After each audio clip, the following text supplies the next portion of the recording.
তো আমরা এখন আমিনিয়াতে এসেছি লাঞ্চের জন্য। তো এখন ভেতরে যাই, দেখছি আমরা কি খাবো। বসে আছি, এখন অর্ডার দিয়ে নিয়ে দেবো, সবাই আসুক।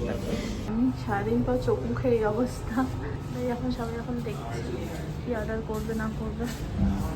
এই রে বাবান দেখো, ও ঘুম আর ভাঙে না, ওঠো।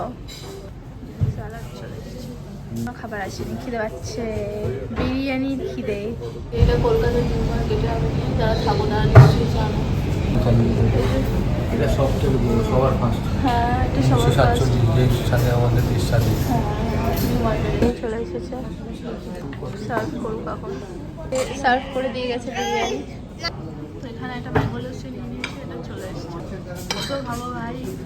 এবার লাস্টে আমরা একটা টুটি ফুটি নিলাম, এটা আবার টেস্ট করে দেখি। একটু একটু করে অনেক কিছু নিয়ে নিলাম আমরা। হয়ে গেছে খাওয়া দাওয়া, ভালো খেলাম। মানে বলে না, খাওয়া দাওয়া ভালো হলে মনটাও ভালো হয়ে যেতে, আমার মনটাও ভালো হয়ে গেছে ভালো খাওয়া দাওয়া করে। এবার বাড়িতে যাই।